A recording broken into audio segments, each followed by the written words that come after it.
എൻ്റെ ദൈവവിളി പ്രോഗ്രാമിൻ്റെ ഇന്നത്തെ അധ്യായത്തിൽ നാം പരിചയപ്പെടുന്നത് Kumbanad Mar Chrysostom fellowship mission hospital അഡ്മിനിസ്ട്രേറ്ററും ഇരുവിപേരൂർ സെന്റ് ലോക്ക് മാർത്തോമ ഇടവക വികാരിയുമായ റവറൻഡ് തോമസ് ജോൺ അച്ഛൻ്റെ ദൈവവിളി അനുഭവങ്ങളും ജീവിത സാക്ഷ്യങ്ങളുമാണ്. ഇലന്തൂർ ഗവൺമെൻറ് ഹൈസ്കൂളിൽ നിന്നും സ്കൂൾ വിദ്യാഭ്യാസം പൂർത്തിയാക്കി. കോഴഞ്ചേരി സെന്റ് തോമസ് കോളേജിൽ നിന്നും ബിരുദാനന്തര പഠനങ്ങൾ പൂർത്തീകരിച്ചു. കലാലയ പഠനത്തിന് ശേഷം ജബൽപൂർ ലേണാർഡ് തിയോളജിക്കൽ കോളേജിൽ നിന്നും വൈദിക പഠനം പൂർത്തിയാക്കി. 1988 ജൂലൈ മാസം 4-ാം തീയതി അഭിവന്യ ഫിലിപ്പോസ് മാർ ക്രിസോസ്റ്റം തിരുമേനിയാൽ പുരോഹിതനായി അഭിഷേകം ചെയ്യപ്പെട്ടു. 1961 ഇലന്തൂർ എന്ന് പറയുന്ന ഒരു ഗ്രാമത്തിൽ ജനിക്കുവാനുള്ള ഒരു ഭാഗ്യം എനിക്ക് ലഭിച്ചു. എൻ്റെ മാതാപിതാക്കൾ ദൈവാശ്രയവും ദൈവഭയമുള്ള ഒരു ഭവനത്തിലെ അംഗങ്ങളായിരുന്നു എന്നുള്ളത് ഏറ്റവും സന്തോഷത്തോടുകൂടി പറയുവാനായിട്ട് എനിക്ക് കഴിയും. ഇലന്തൂരുള്ള ഗ്രാമത്തിൽ ഒരു ഗവൺമെൻറ് ഹൈസ്കൂളിലാണ് എൻ്റെ പ്രാഥമിക വിദ്യാഭ്യാസം നടത്തുവാനായിട്ട് ഇടയായിത്തീർന്നത്. തുടർന്ന് കോഴഞ്ചേരി സെൻറ്റ് തോമസ് കോളേജിൽ പ്രീ ഡിഗ്രി പോസ്റ്റ് ഗ്രാജുവേഷൻ അവിടെ നടത്തുവാനായിട്ട് സാധിച്ചു. എൻ്റെ പോസ്റ്റ് ഗ്രാജുവേഷൻ പഠനത്തിന് ശേഷം ഈ പട്ടത്ത ശുശ്രൂഷയിലേക്ക് വരണമെന്നുള്ളൊരാഗ്രഹം എൻ്റെ മനസ്സിലുണ്ടായി. ഈ ഒരു ശുശ്രൂഷയ്ക്കായിട്ട് എന്നെ ആരും നേരുകയോ ഈ ശുശ്രൂഷയ്ക്ക് പോകണം എന്ന് പറയുകയോ ചെയ്തിട്ടില്ല. എന്നാൽ എൻ്റെ മനസ്സിൽ ഒരു ഉൾവിളി ഉണ്ടായി. അതിന് എന്നെ പ്രേരിപ്പിച്ച 1-2 അധ്യാപകർ കോഴഞ്ചേരി സെൻറ്റ് തോമസ് കോളേജിൽ ഉണ്ടായിരുന്നു എന്നുള്ളത് എടുത്തു പറയേണ്ടതാണ്. പ്രൊഫസർ PG വർഗീസ്, ഒരു പ്രൊഫസർ PA ജോൺ. ഈ 2 അധ്യാപകർ ഈ കോളേജിലെ പഠനകാലത്ത് ഈ ഒരു ദൈവിക ശുശ്രൂഷയ്ക്ക് വേണ്ടി ഒരുങ്ങുന്നതിന് എന്നെ പ്രേരിപ്പിച്ചു എന്നുള്ളത് ഏറ്റവും സന്തോഷകരമായിട്ടുള്ള ഒരു അനുഭവമായിട്ട് എനിക്ക് പറയുവാനായിട്ട് സാധിക്കും. അതുപോലെ തന്നെ ഇലന്തൂർ മാർത്തോമ വലിയ പള്ളിയിലെ 2 വൈദികർ, ബഹുമാനപ്പെട്ട MK യോഹന്നാൻ അച്ഛൻ, മൂത്താമ്പക്കൽ സാധു കൊച്ചുകുഞ്ഞുപതിയുടെ കൊച്ചുമകൻ MV ബെഞ്ചമിൻ അച്ഛൻ, ഈ 2 വൈദികർ ഞങ്ങളുടെ യൗവനകാലത്ത് ഇലന്തൂർ മാർത്തോമ വലിയ പള്ളിയിൽ സേവനം ചെയ്ത ശ്രേഷ്ഠരായിട്ടുള്ള 2 വൈദികരായിരുന്നു. അവരുടെ ജീവിതവും അവരുടെ ത്യാഗപൂർണമായിട്ടുള്ള പ്രവർത്തനവും എന്നെ ഈ ഒരു ശുശ്രൂഷയിലേക്ക് വരുവാനായിട്ട് സഹായിച്ചു എന്ന് ഞാൻ വളരെ സന്തോഷത്തോടുകൂടി പറയുകയാണ്. അവിടെ വളരെ അധികം ആലോചിച്ചു പ്രാർത്ഥിച്ച് ആണ് ഈ സെമിനാരി പഠനത്തിനായിട്ട് ഞാൻ തീരുമാനമെടുക്കുന്നത്. ഞാൻ ഈ ഒരു തീരുമാനം ആദ്യം എൻ്റെ മാതാപിതാക്കളോട് പറഞ്ഞു. എൻ്റെ പിതാവ് ഒരു എക്സ് സർവീസ്മാനാണ്.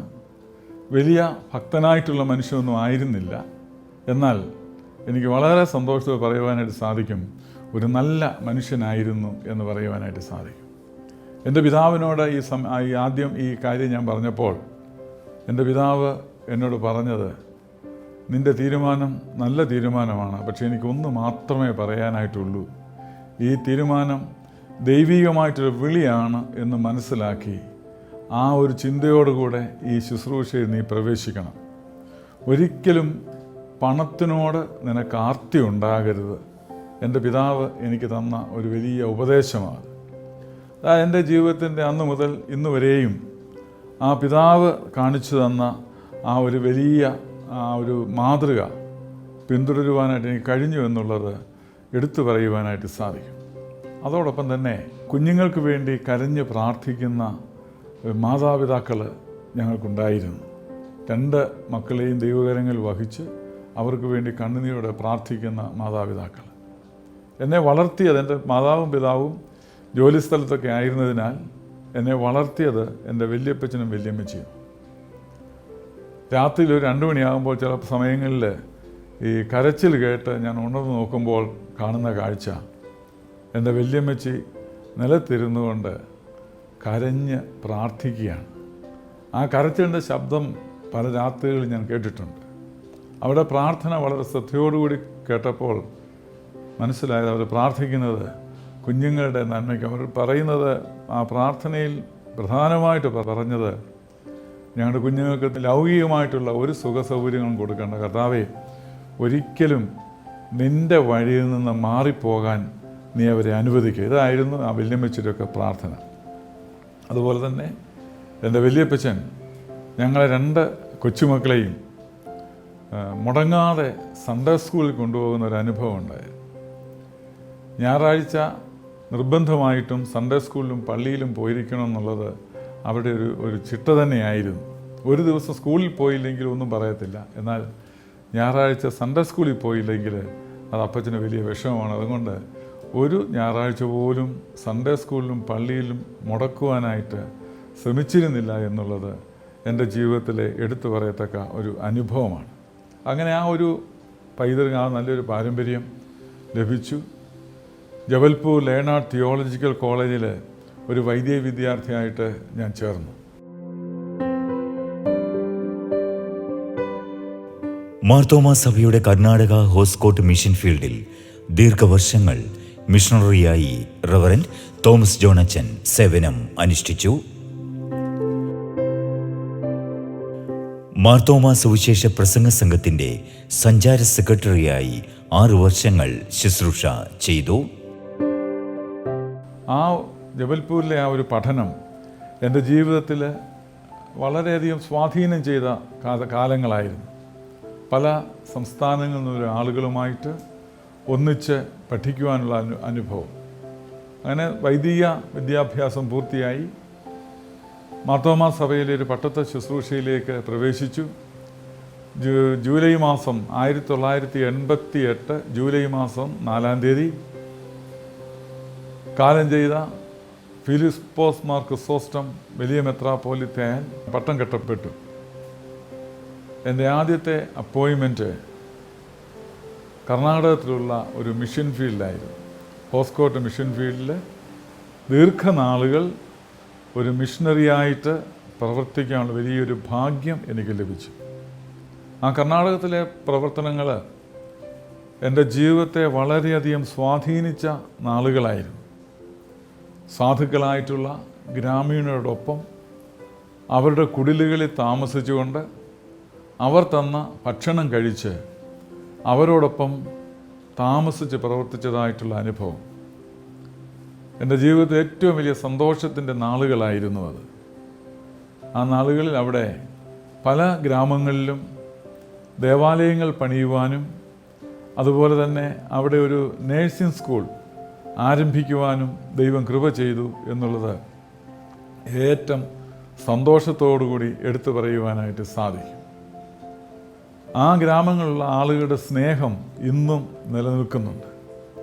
ഇന്നും അവർ പലപ്പോഴും എന്നെ വിളിക്കുകയും മാത്രമല്ല മാരാമൺ കൺവെൻഷന് വരുമ്പോഴും നാട്ടിലൊക്കെ വരുമ്പോഴൊക്കെ ഞങ്ങളുടെ കൂടെ വന്ന് താമസിച്ച് ആ സന്തോഷം പങ്കിടുന്ന കന്നഡക്കാരായിട്ടുള്ള കന്നഡ വിശ്വാസികൾ, അവരുടെ സ്നേഹം, അവരുടെ ആ ഒരു കരുതൽ, അത് ഇന്നും ഞാൻ അനുഭവിച്ചുകൊണ്ടിരിക്കുകയാണ്. അതെൻ്റെ ജീവിതത്തിൽ ഏറ്റവും അധികം സ്വാധീനം ചെയ്ത നാളുകൾ, എൻ്റെ ശുശ്രൂഷയ്ക്ക് വളരെയധികം ശക്തീകരണം ലഭിച്ചിട്ടുള്ളതായ നാളുകളായിരുന്നു.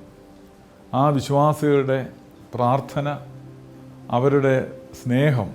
ഒരു ഇൻസിഡൻറ്റ് ഞാൻ പറയാൻ ആഗ്രഹിക്കുന്നത്, എൻ്റെ സഹോദരൻ്റെ മകൾക്ക് 1 വയസ്സുള്ള പ്രായമുള്ള കുഞ്ഞിന് മനഞ്ചൈറ്റിസ് പിടിച്ച് അബോധാവസ്ഥയിലായി പുഷ്പഗിരി മെഡിക്കൽ കോളേജിൽ അഡ്മിറ്റ് ചെയ്തു.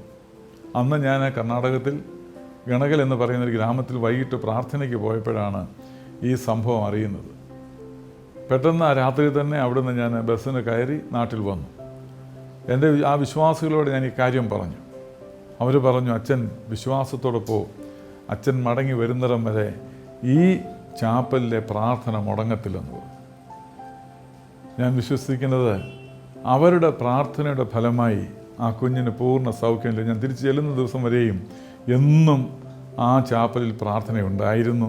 അവിടെ പ്രാർത്ഥനയാണ് ആ പൈതലിന് ഒരു പുനർജന്മം കൊടുത്തത് എന്ന് ഞാൻ വിശ്വസിക്കുകയാണ്. അങ്ങനെയുള്ള അവരുടെ ഒരു സ്നേഹവും കരുതലും അനുഭവിക്കുവാനായിട്ട് ഇടയായി തീർന്നിട്ടുണ്ട്. നാട്ടിലുള്ള അട്ടച്ചാക്കൽ, ചെങ്ങറ, വടക്കൂറം, അതുപോലെ തന്നെ വയലത്തല, വടശ്ശേരിക്കര, സെൻറ്റ് ജോൺസ്, ഇങ്ങനെ ഇടവുകളിൽ ശുശ്രൂഷ ചെയ്യുവാനുള്ള ഭാഗ്യം എനിക്ക് ലഭിച്ചു. അതുപോലെ തന്നെ മാർത്തോമാ സുവിശേഷ പ്രസംഗ സംഘത്തിൻ്റെ ട്രാവലിംഗ് സെക്രട്ടറി ആയിട്ട് 6 വർഷം പ്രവർത്തിക്കുവാനായിട്ടുള്ള അവസരം എനിക്ക് ലഭിച്ചു. അവിടെ പ്രവർത്തിച്ചുകൊണ്ടിരിക്കുന്ന സമയത്ത് മാരാമൺ കൺവെൻഷൻ്റെ പ്രവർത്തനങ്ങൾക്ക് അന്ന് നേതൃത്വം കൊടുക്കുവാൻ ദൈവം എന്നെ എടുത്ത് ഉപയോഗിച്ചു. അതുപോലെ വിദേശത്ത് ലോസ് ആഞ്ചൽസ് മാർത്തോമാ ഇടവകയിൽ 3 വർഷക്കാലം ശുശ്രൂഷ ചെയ്തു. അങ്ങനെ മാർത്തോമാ സഭയുടെ വിവിധങ്ങളായ ഇടവകകളിൽ സ്ഥാപനങ്ങളിലൊക്കെയും പ്രവർത്തിക്കുവാനായിട്ടുള്ള ഭാഗ്യം എനിക്ക് ലഭിച്ചു. വളരെ ആത്മാർത്ഥതയോടെ പറയുവാനായിട്ട് സാധിക്കുന്ന ഒരു കാര്യം, ദൈവം എന്നെ ഏൽപ്പിച്ച, സഭയിൽ കൂടി ഏൽപ്പിച്ച ഉത്തരവാദിത്വങ്ങൾ ഏറ്റവും വിശ്വസ്തയോടുകൂടി നിറവേറ്റുവാനായിട്ട് സാധിച്ചു എന്നുള്ളതാണ്. ഞാൻ ഇരുന്ന പല പള്ളികളും പ്രതിസന്ധികൾ നിറഞ്ഞ പള്ളികളായിരുന്നു. അവിടെയൊക്കെ കർത്താവിൽ ആശ്രയിച്ചുകൊണ്ട് പ്രാർത്ഥനയോടുകൂടെ എല്ലാ പ്രതിസന്ധികളെയും തരണം ചെയ്യുവാനായിട്ട് ദൈവം സഹായിച്ചു എന്ന് ഏറ്റവും സന്തോഷത്തോടുകൂടി എടുത്തു പറയുകയാണ്. അട്ടച്ചാക്കൽ, ചെങ്ങറ, വയലത്തല, വടശ്ശേരിക്കര തുടങ്ങിയ സ്ഥലങ്ങളിൽ മാർത്തോമാ ഇടവകകളിൽ വികാരിയായി ശുശ്രൂഷകൾ ചെയ്തു. മാർത്തോമാ സഭയുടെ നിരവധിയായ സുവിശേഷീകരണ പ്രവർത്തനങ്ങളിൽ സജീവ പങ്കാളിയായി നേതൃത്വപരമായ പങ്ക് നിർവഹിച്ചു. എൻ്റെ കുടുംബത്തെക്കുറിച്ച് പറയുവാനായിട്ട് ആഗ്രഹിക്കുന്നത്, എൻ്റെ ഭാര്യ ഇലന്തൂർ CT മത്തായി സാറിൻ്റെ മകളാണ്. ഒരു നല്ല ഹൈസ്കൂൾ അധ്യാപകൻ. ഇലന്തൂർ മാർത്തോമാ വലിയ വെളി ദീർഘകാലം സെക്രട്ടറി ആയിട്ട് സേവനം അനുഷ്ഠിച്ചു. മാർത്തോമാ സഭാ കൗൺസിൽ അംഗം, എപ്പിസ്കോപ്പൽ നോമിനേഷൻ ബോർഡ് അംഗം, അധ്യാപകർക്കുള്ള സംസ്ഥാന ദേശീയ അവാർഡുകൾ നേടിയതായിട്ടുള്ള ഒരു വ്യക്തിയാണ് ഇലന്തൂർ CT മത്തായി. അദ്ദേഹം ആ കാലഘട്ടത്തിൽ, ഇലന്തൂർ പള്ളിയിൽ സെക്രട്ടറി ആയിരുന്ന കാലഘട്ടത്തിൽ അനേക യൗവനക്കാർക്ക് ഒരു മാതൃകയായിരുന്നു അദ്ദേഹം. അദ്ദേഹത്തിൻ്റെ മകളാണ് എൻ്റെ ഭാര്യ. റാന്നി SC ഹയർ സെക്കൻഡറി സ്കൂളിൽ അധ്യാപികയായിട്ട് സേവനം അനുഷ്ഠിച്ചു. ഇപ്പോൾ റിട്ടയർ ചെയ്ത് ഇവിടെയുള്ള AMM സെൻറ്ററിൽ വളണ്ടറായിട്ട് പ്രവർത്തിക്കുന്നു. എൻ്റെ കുടുംബം ദൈവകൃപയാൽ വളരെ സന്തോഷകരമായിട്ടുള്ള ഒരു കുടുംബജീവിതം നയിക്കുവാനായിട്ട് ഞങ്ങൾക്ക് സാധിക്കുന്നു. സ്കൂളിൽ നിന്ന് 4 മണിക്ക് വന്നു കഴിഞ്ഞാൽ ഞങ്ങൾ ഒരുമിച്ച് ഇടവകയിലെ ഭവനങ്ങൾ സന്ദർശിക്കും. ഒരിക്കൽ ഞങ്ങളൊരു ഭവനം സന്ദർശിച്ചപ്പോൾ അവിടെ ഒരു മാതാവ് വളരെ ക്ഷീണാവസ്ഥയിലാണ്. ഞാൻ ആ മാതാവിനോട് ചോദിച്ചു, അമ്മ കുർബാന കൊണ്ടിട്ട് എത്ര നാളായി? അന്നേരം പറഞ്ഞു, അച്ഛാ 3-4 വർഷമായി കുർബാന കൊണ്ടിട്ട്. ഞാൻ ചോദിച്ചു, കുർബാന കൊള്ളണമെന്ന് ആഗ്രഹമുണ്ടോ? അച്ഛാ എനിക്ക് ആഗ്രഹമുണ്ട്, പക്ഷേ ഞാൻ എൻ്റെ മോനോട് പറയും, അവന് പിന്നാട്ടെന്നും പറഞ്ഞ് തള്ളി നീക്കുകയെന്ന് പറഞ്ഞു. ഞാൻ പറഞ്ഞു, അമ്മച്ചിക്ക് ഇപ്പം തന്നെ കുർബാന തരാമെന്ന് പറഞ്ഞു. ആ മോന് അയ്യത്തെങ്ങണ്ട് പശുവിന് തീറ്റയുമൊക്കെ വേണ്ടി പോയതാണ്. അച്ഛൻ വന്നെന്നറിഞ്ഞു ഞാൻ ഓടി വന്നു. അപ്പം ഞാൻ ആ മകനോട് പറഞ്ഞു, അമ്മയ്ക്ക് കുർബാന കൊടുക്കണം, ഇപ്പം തന്നെയാണല്ലോ ക്രമീകരണം ചെയ്യണം. അപ്പോൾ ആ മകൻ പറഞ്ഞു, അച്ഛാ ഇപ്പം പ്രയാസമാണ്, അടുത്ത ദിവസം ഞാനെല്ലാം ക്രമീകരിച്ചിട്ട് അച്ഛനെ വന്ന് വിളിക്കാമെന്ന് പറഞ്ഞു. പക്ഷേ എൻ്റെ മനസ്സിൽ ആ ഒരു ഉൾപ്രേരണ, ഇപ്പം തന്നെ കുർബാന കൊടുക്കണമെന്ന് എൻ്റെ മനസ്സ് ഭയങ്കരമായിട്ട് ഹേമിക്കുകയാണ്. തൊട്ടടുത്ത വീട്ടിൽ ഞാൻ പോയി അദ്ദേഹത്തോട് ഞാൻ പറഞ്ഞു, എനിക്ക് അമ്മയ്ക്ക് കുർബാന കൊടുക്കണമെന്ന് എന്നെ വളരെ ഹേമിക്കുന്നു, ഇപ്പോൾ തന്നെ എന്നെ ക്രമീകരണം ചെയ്യണമെന്ന് പറഞ്ഞു. അപ്പോൾ ആ വീട്ടിലെ ഗൃഹനാഥൻ പറഞ്ഞു, അച്ഛൻ അത് ഞാൻ ക്രമീകരിച്ചോളാം, അച്ഛനെ കുർബാനയ്ക്കായിട്ട് ഒരുങ്ങുക. അവിടെ ചെന്ന് എൻ്റെ ഭാര്യയും അദ്ദേഹത്തിൻ്റെ ഭാര്യയും കൂടി ചേർന്ന് ഈ അമ്മയെ കുളിപ്പിച്ചൊക്കെ കിടത്തി രാത്രി 8 മണിയായപ്പോൾ ഞങ്ങൾ കുർബാനയൊക്കെ കൊടുത്തു. ഞങ്ങളെ വീട്ടിൽ വന്നു. വെളുപ്പിനെ 5 മണിയായപ്പോൾ ഈ മകൻ ഓടി വന്നു, പറഞ്ഞു, അച്ഛൻ ആ കുർബാന കൊടുത്തുകൊണ്ട് എൻ്റെ അമ്മയുടെ ആഗ്രഹം സാധിച്ചു, അമ്മ മരിച്ചുപോയെന്ന് പറഞ്ഞു. അപ്പോൾ അങ്ങനെ ഞങ്ങൾ ഇടവകയിലെ ഓരോ ഭവനങ്ങൾ സന്ദർശിക്കുകയും രോഗികൾ, വേദനിക്കുന്നവർ, ഭാരങ്ങൾ അനുഭവിക്കുന്നവരൊക്കെ അവരോടൊപ്പം പങ്കുചേരുകയും അവരെ പ്രാർത്ഥനയിൽ വഹിക്കുകയും വേണ്ടതായിട്ടുള്ള സഹായങ്ങൾ ചെയ്യാനായിട്ടൊക്കെ ഞങ്ങളാലാവോളം ഞങ്ങൾ ചെയ്തിട്ടുണ്ട് എന്നുള്ളത് വളരെ സന്തോഷകരമായ എൻ്റെ പട്ടത്ത ജീവിതത്തിലെ അനുഭവങ്ങളാണ് എന്ന് പറയുവാനായിട്ട് സാധിക്കും. ദൈവം തന്നെ ഞങ്ങൾക്ക് 2 കുഞ്ഞുങ്ങളെ തന്നു. അവർ 2 പേരും ദൈവാശ്രയത്തിൽ വളരുവാനായിട്ട് ഇടയായിത്തീർന്നു. കാലോചിതമായ വിദ്യാഭ്യാസം അവർക്ക് ലഭിച്ചു. മകൻ IT മേഖലയിൽ വർക്ക് ചെയ്യുന്നു, ഇപ്പോൾ ദുബായിൽ വർക്ക് ചെയ്യുന്നു. അവനും എൻ്റെ ഭാര്യയും ദുബായിൽ വർക്ക് ചെയ്യുന്നു. മകള് FAMD കഴിഞ്ഞ് ബിലീവേഴ്സ് മെഡിക്കൽ കോളേജിൽ വർക്ക് ചെയ്യുന്നു. അവരുടെ ഭർത്താവ് തിരുവനന്തപുരത്ത് വർക്ക് ചെയ്യുന്നു. അവർ നല്ല ദൈവകൃപയാൽ ദൈവം ഞങ്ങൾക്ക് 2 മരുമക്കളെ തന്നത് 2 പേരും ദൈവാശ്രയമുള്ള ഭവനത്തിൽ നിന്നാണ് ഞങ്ങൾക്ക് ലഭിച്ചത് എന്നുള്ളത് സന്തോഷത്തോടെ പറയുവാനായിട്ട് സാധിക്കും. അങ്ങനെ ദൈവകൃപയാൽ അനുഗ്രഹിക്കപ്പെട്ട ഒരു കുടുംബം. ഈ 2 കുഞ്ഞുങ്ങളും അവർ വളർന്നു വന്നത് ഞങ്ങളൊരു വൈദികൻ്റെ മക്കൾ എന്ന രീതിയിലാണ്. ഈ ലോകത്തിൻ്റെ അനുരൂപമായിട്ട് ജീവിക്കാതെ ഒരു പുരോഹിതൻ്റെ കുടുംബത്തിന് ചേർന്ന ജീവിതം നയിക്കുവാനായിട്ട് അവർക്കിടയായി.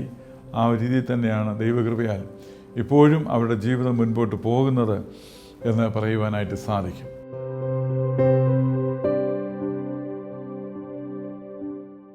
ഇലന്തൂർ മാർത്തോമ വലിയ പള്ളി ഇടവകാംഗമായ റവറൻ തോമസ് ജോൺ അച്ഛൻ തൻ്റെ മാതാപിതാക്കളുടെ നിരന്തരമായ പ്രാർത്ഥനാ ജീവിതവും ഇലന്തൂർ മാർത്തോമ വലിയ പള്ളിയിൽ ശുശ്രൂഷ ചെയ്തിരുന്ന വന്യരായ പുരോഹിതരുടെ ജീവിതവും പ്രവർത്തനങ്ങളും കണ്ടാണ് പുരോഹിത വൃത്തിയിലേക്ക് ആകൃഷ്ടനായത്. നിരവധി പ്രതികൂലങ്ങൾക്കും പ്രതിസന്ധികൾക്കും ഇടയിൽ കൂടി കടന്നുപോയ വൈദിക ശുശ്രൂഷ വഴികളിൽ നിരന്തരമായ ദൈവകൃപയിൽ ആശ്രയിച്ച് പ്രാർത്ഥനാ ജീവിതവും പുരോഹിത ജീവിതവും തുടരുകയാണ് റവറൻ തോമസ് ജോൺ അച്ഛൻ. ഞാനിപ്പോൾ ഈ കുമ്പനാട് മാർ ക്രിസോസ്റ്റം ഫെലോഷിപ്പ് മിഷൻ ഹോസ്പിറ്റലിൻ്റെ അഡ്മിനിസ്ട്രേറ്ററായിട്ടാണ് പ്രവർത്തിക്കുന്നത്. ഈ ഹോസ്പിറ്റലിന് ഒരു ക്രൈസിസ് വന്നപ്പോൾ ഈ സഭ എന്നെ ഇത് ഏൽപ്പിക്കുകയാണ് ഉണ്ടായത്. ദൈവകൃപയാൽ കഴിഞ്ഞ 5 വർഷമായിട്ട് ഇവിടെ ഈ ഹോസ്പിറ്റലിൻ്റെ അഡ്മിനിസ്ട്രേറ്ററായിട്ട് പ്രവർത്തിക്കാനുള്ള ഭാഗ്യം എനിക്ക് ലഭിച്ചു. പ്രതിസന്ധികളുടെ ഘട്ടത്തിൽ കൂടിയാണ് ഇത് കടന്നുപോയത്. ആ സമയത്താണ് ഇതിൻ്റെ ചുമതല ഏൽക്കുവാനായിട്ട് ഇടയായിത്തീർന്നത്. എന്നാൽ ദൈവം തമ്പുരാൻ പ്രാർത്ഥന കേട്ട് ഏറ്റവും ഭംഗിയായ രീതിയിൽ ഈ ഹോസ്പിറ്റൽ മുൻപോട്ട് ഇപ്പോൾ പോയിക്കൊണ്ടിരിക്കുന്നു. അതിൻ്റെ ഡെവലപ്മെൻറ്റ്സ് നടന്നുകൊണ്ടിരിക്കുന്നു. ഒരു പുതിയ ഹോസ്പിറ്റൽ ബ്ലോക്ക് 35 കോടി രൂപ മുടക്കി അതിൻ്റെ പണികൾ ആരംഭിച്ചു. 2 വർഷത്തിനുള്ളിൽ അതിൻ്റെ പണി പൂർത്തീകരിക്കുവാനായിട്ടാണ് ആഗ്രഹിക്കുന്നത്. എല്ലാ ആധുനിക സൗകര്യങ്ങളോടും കൂടിയ ഒരു സൂപ്പർ സ്പെഷ്യാലിറ്റി ഹോസ്പിറ്റൽ ഇവിടെ പ്രവർത്തനം ആരംഭിക്കുവാനായിട്ട് ആഗ്രഹിക്കുകയാണ്. ഭംഗിയായ രീതിയിൽ മുൻപോട്ട് പോകുന്നു. സഭയുടെയും സഭാ നേതൃത്വത്തിൻ്റെയും എല്ലാ പിന്തുണയും ലഭിക്കുന്നുണ്ട് എന്നുള്ളത് വളരെ സന്തോഷകരമായിട്ടുള്ള ഒരു അനുഭവമാണ്. അതുപോലെ തന്നെ ഞാൻ എൻ്റെ പട്ടത്തെ ശുശ്രൂഷയിൽ ഞാൻ അനുഭവിച്ച എൻ്റെ പ്രവർത്തന മേഖലകളിൽ ദൈവം എന്നെ നടത്തിയതല്ലാതെ ഒന്നും എനിക്കില്ല എന്ന് പറയുവാനായിട്ട് സാധിക്കും. 3 ഭയാനകമായിട്ടുള്ള അപകടങ്ങൾ എനിക്ക് നേരിടേണ്ടതായിട്ട് വന്നിട്ടുണ്ട്. ഒരിക്കൽ മരിച്ചു എന്ന് പറഞ്ഞാണ് കോഴഞ്ചേരി മുത്തൂറ്റ് ഹോസ്പിറ്റലിൽ എന്നെ അഡ്മിറ്റ് ചെയ്തത്. എന്നാൽ ദൈവം തമ്പുരാൻ അവിടെ നിന്നെല്ലാം വിടുവിച്ചു. ഈ 3 അപകടങ്ങളും വളരെ ക്രിട്ടിക്കലായിട്ടുള്ള മേഖലയിൽ കൂടിയാണ് കടന്നുപോയത്. അവിടെയെല്ലാം ദൈവത്തിൻ്റെ കരുണ പരിപാലനം അനുഭവിക്കുവാനായിട്ട് ഇടയായി തീർന്നു എന്നുള്ളത് എപ്പോഴും എനിക്ക് നന്ദിയോടുകൂടെ ഓർക്കുവാനായിട്ട് സാധിക്കും. എൻ്റെ പട്ടത്തെ ശുശ്രൂഷയിൽ ഈ പ്രതിസന്ധികൾ നിറഞ്ഞ സമയങ്ങളിൽ എങ്ങനെയാണ് അതിനെ തരണം ചെയ്തെന്ന് ചോദിച്ചാൽ ദൈവം മുൻപാകെ മുട്ടുമടക്കി പ്രാർത്ഥിക്കുന്നതായൊരു അനുഭവം. ചിലപ്പോൾ രാത്രിയിൽ 1-2 മണിക്കൂറുകൾ ദൈവസന്നിധിയിൽ നിന്ന് പ്രാർത്ഥിച്ചിട്ടുണ്ട്. ഓരോ പുതിയ സംരംഭം കുറിക്കുമ്പോഴും ദൈവത്തിൻ്റെ സന്നിധിയിൽ നിന്ന് പ്രാർത്ഥിച്ച് ആലോചന ചോദിച്ചിട്ടാണ് മുൻപോട്ട് കാലെടുത്ത് വയ്ക്കുന്നത്. ആ ദൈവസന്നിധിയിൽ നിന്നുള്ള ഗൈഡൻസ് കിട്ടിക്കഴിഞ്ഞാൽ പിന്നെ ഒന്നിലും പുറകോട്ട് പോകേണ്ടതായിട്ട് വന്നിട്ടില്ല. എല്ലാം ഭംഗിയായി മുൻപോട്ട് കൊണ്ടുപോകുവാനായിട്ട് കഴിഞ്ഞിട്ടുണ്ട് എന്നുള്ളത് എൻ്റെ കഴിഞ്ഞ 37 വർഷത്തെ എൻ്റെ പട്ടത്തെ ശുശ്രൂഷ അനുഭവമാണ്. 37 വർഷം ഈ ജൂലൈ 4-ാം തീയതി ഞാൻ പൂർത്തീകരിക്കുകയാണ്. ഇത്രത്തോളം ദൈവം എന്നെ നടത്തി, ദൈവത്തിൻ്റെ പരിപാലനം അനുഭവിച്ചു. എനിക്ക് ഇതിനുള്ള പ്രേരണയും പ്രോത്സാഹനവും തന്ന എൻ്റെ മാതാപിതാക്കൾ, എൻ്റെ ഭാര്യ, കുഞ്ഞുങ്ങൾ, എൻ്റെ സൺഡേ സ്കൂൾ അധ്യാപകർ, കോളേജിൽ പഠിപ്പിച്ച എൻ്റെ അധ്യാപകർ, അതോടൊപ്പം നല്ല മാതൃക കാട്ടിത്തന്ന വൈദിക ശ്രേഷ്ഠർ, അവരെയൊക്കെ എക്കാലവും ഞാൻ ഓർക്കും. അവരുടെ നല്ല പരിപാലനം, അവരുടെ നല്ല സ്നേഹവും കരുതലും ലഭിച്ചിട്ടുണ്ട്. ഏറ്റെടുത്ത കർമ്മപദങ്ങളിലെല്ലാം വിജയം വരിച്ച റവറൻ തോമസ് ജോൺ അച്ഛൻ 37 വർഷത്തെ പൗരോഹിത്യ ജീവിതം പൂർത്തിയാക്കുകയാണ്.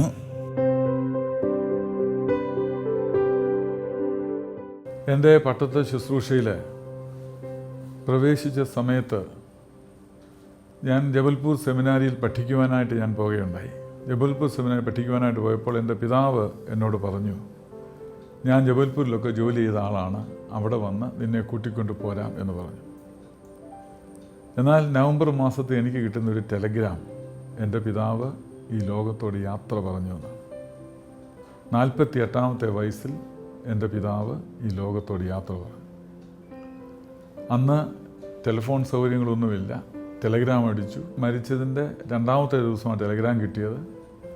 എന്നാൽ ആ ടെലഗ്രാം അന്നത്തെ MV എബ്രഹാം അച്ഛൻ എൻ്റെ കയ്യിൽ തരാതെ പെട്ടെന്ന് എനിക്ക് നാട്ടിലോട്ട് വരുവാനുള്ള ട്രെയിൻ ടിക്കറ്റൊക്കെ എടുത്ത് ഞാൻ നാട്ടിൽ വന്നു. എറണാകുളത്ത് വന്നപ്പോഴാണ് എൻ്റെ പിതാവ് മരിച്ച വിവരം ഞാൻ അറിയുന്നത്.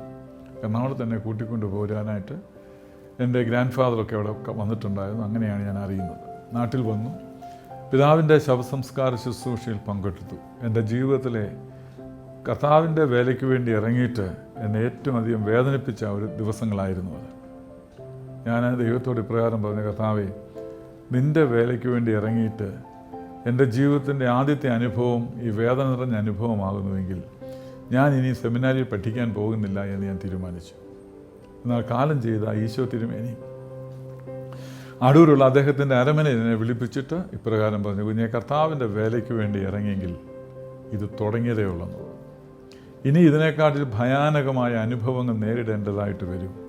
പതറിപ്പോകരുത്, കർത്താവ് നിൻ്റെ വലങ്കരം പിടിച്ചിട്ടുണ്ട് എന്ന് പറഞ്ഞു. എൻ്റെ ജീവിതത്തിൽ എന്നെ ഏറ്റവും അധികം ശക്തീകരിച്ച ഓരോ ദിവസവും ഞാൻ ഓർക്കുന്ന വാക്കുകളാണിത്. കർത്താവിൻ്റെ വേദനയ്ക്ക് വേണ്ടി ഇറങ്ങിയാൽ പ്രതിസന്ധികൾ കൂടെയുണ്ട്, വേദനകൾ കൂടെയുണ്ട്. എന്നാൽ അവിടെ തകർന്നു പോകാതെ കരം പിടിക്കുന്ന ഒരു ദൈവം കൂടെയുണ്ട് എന്നുള്ള ആ വിശ്വാസമാണ് എന്നെ ഇന്നും എന്നും നിലനിർത്തുന്നത് എന്ന് പറയുവാനായിട്ട് സാധിക്കും. അത് വളരെ യാഥാർത്ഥ്യമാണ്. തുടർന്ന് എൻ്റെ സഹോദരൻ 49-ാമത്തെ വയസ്സിൽ ഈ ലോകത്ത് നിന്ന് മാറ്റപ്പെട്ടു. എന്നെ വളരെയധികം സ്നേഹിച്ച എൻ്റെ പിതാവ് 56-ാമത്തെ വയസ്സിൽ പെട്ടെന്ന് ഈ ലോകത്ത് നിന്ന് മാറ്റപ്പെട്ടു. അങ്ങനെ ഈ മരണത്തിൻ്റെ വേർപാടിൻ്റെ തീവ്രമായ അനുഭവങ്ങൾക്കൂടി കടന്നു പോയപ്പോഴൊക്കെയും സർവശക്തനായ ദൈവത്തിൻ്റെ ആ ഒരു കരുതൽ അധികമായിട്ട് അനുഭവിക്കുവാനായിട്ട് ഇടയായി. ഞാനിത് പറഞ്ഞത് എന്തിനെന്ന് ചോദിച്ചാൽ, കർത്താവിൻ്റെ വേലയ്ക്ക് വേണ്ടി ഇറങ്ങുമ്പോൾ വേദനയും പ്രയാസങ്ങളും ദുരന്തങ്ങളും ദുരിതങ്ങളും ഉണ്ടാകും. എന്നാൽ അവിടെയെല്ലാം കർത്താവിൻ്റെ ഒരു കരം കൂടെയുണ്ട്. തന്നിൽ ആശ്രയിക്കുന്ന മക്കൾ ഒരിക്കലും തകർന്നു പോകുവാൻ, വീണു പോകുവാൻ അവൻ സമ്മതിക്കുകയില്ല. ഇത് എൻ്റെ ജീവിതത്തിൻ്റെ അനുഭവമാണ്. ആരും പറഞ്ഞു കേട്ട ഒരു കാര്യമല്ല, എൻ്റെ ജീവിതത്തിൻ്റെ അനുഭവമാണ്. സങ്കീർത്തനക്കാരൻ പറയുന്നത് പോലെ, യഹോവ നല്ലവൻ എന്ന് രുചിച്ചറിവി. ദൈവത്തെ രുചിച്ചറിയുന്ന ഏതൊരു വ്യക്തിക്കും ഏത് പ്രതിസന്ധികളിലും ഏത് പ്രതികൂലങ്ങളിലും തളരാതെ നിൽക്കുവാനായിട്ട് സാധിക്കും.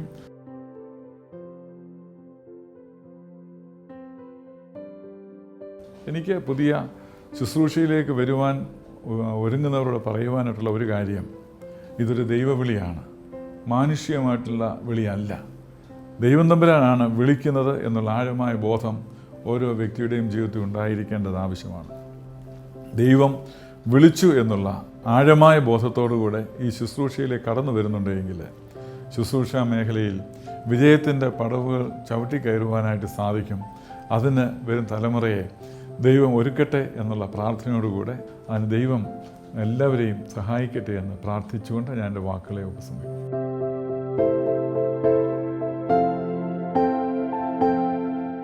ഇരവിപേരൂർ സെന്റ് ലൂക്ക് മാർത്തോമ ഇടവക വികാരി എന്ന നിലയിലും Kumbanad Mar Chrysostom fellowship mission hospital administrator എന്ന നിലയിലും സഭ തന്നെ ഏൽപ്പിച്ച ഉത്തരവാദിത്തങ്ങളും തൻ്റെ പൗരോഹിത്യ ശുശ്രൂഷയും തുടർന്നുകൊണ്ട് അനേകർക്ക് ആശ്വാസവും വെളിച്ചവും പ്രത്യാശയും നൽകി റവറൻ തോമസ് ജോണച്ചൻ തൻ്റെ പുരോഹിത ശുശ്രൂഷ തുടരുകയാണ്. Kumbanad Mar Chrysostom fellowship mission hospital administrator reverend Thomas ജോണച്ചൻ്റെ ജീവിതാനുഭവങ്ങൾ പങ്കുവച്ചുകൊണ്ട് എൻ്റെ ദൈവവിളി പ്രോഗ്രാമിൻ്റെ ഇന്നത്തെ അധ്യായം ഇവിടെ പൂർണ്ണമാവുന്നു.